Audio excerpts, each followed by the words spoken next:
আসসালামু আলাইকুম গাইস। আবার নতুন একটা ভিডিওতে আপনাদের সাথে দেখা। মোটামুটি ভালো একটা ডিপ্রেশনের সময় যাচ্ছে আমার, কারণ এক সপ্তাহ আগে শহরে আসছি একটা চাকরি করার জন্য।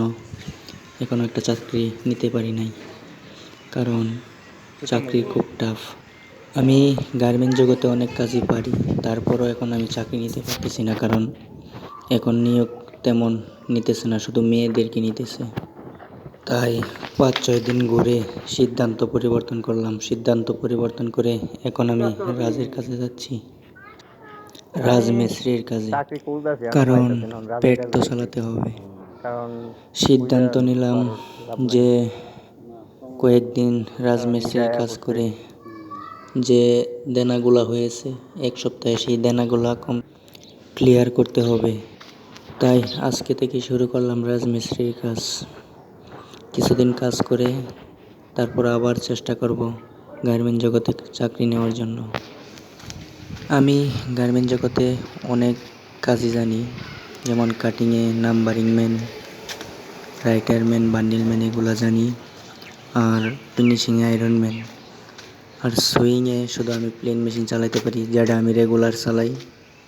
অনেক জায়গায় টেইলার্সে কাজ করছি, তারপরও এবার এসে চাকরির জন্য অনেক দৌড়াদৌড়ি করছি, কিন্তু চাকরিটা হয় নাই।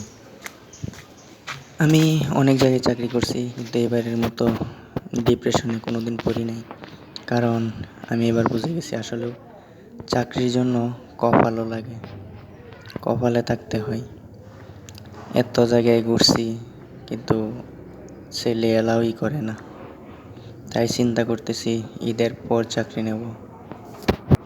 ঈদ পর্যন্ত না হয় রাজমিস্ত্রির কাজই করব, কারণ আমাদের তো চলতে হবে।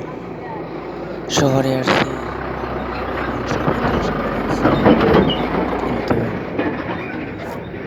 ভাগ্যই আমার সাথে নাই। কি করব? আসলে একটা কথা আছে না, যখন বিপদ আসে সব একসাথে আসে। আমারও সেম অবস্থা। আমি কোনো কাজকে ছোট মনে করতেছি না, তাই যাচ্ছি রাজমিস্ত্রির কাজ করতে।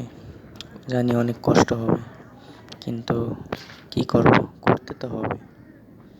বাধ্যতামূলক হয়ে গেছে, কারণ পেট চালাতে হবে।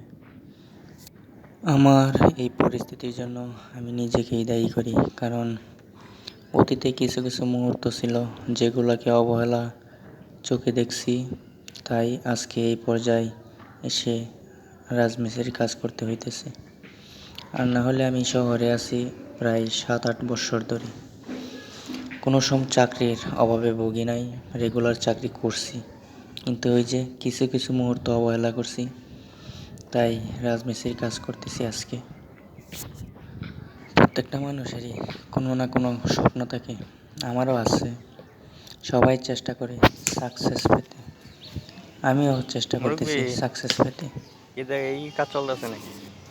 আমিও চাইতেছি অনলাইন পাইছেন মনে? জগৎটা আপন করে নিতে। আপনাদের ভালোবাসা আমার কালকে আর বলছি, সাপোর্ট থাকলে এখন ইনশাল্লাহ একদিন এই স্বপ্নটা পূরণ হবে। চাকরি এখনো পাইছি না। তাই ব্যস্ততা আমার অনেক থাকি। চ্যানেলটা হ্যাঁ, দয়া করে সাবস্ক্রাইব করে দিন না ফোন নাম্বার প্লিজ। দেয় নাই, খালি বলছে আরে মানুষ পারে না এমন কোনো কাজ নেই, আমিও বিশ্বাস করি আমিও পারবো আপনাদের ভালোবাসা অর্জন করতে। আমার শুরুটা হয়তো এলোমেলো, কিন্তু একদিন আমিও গোছায় নিতে পারবো।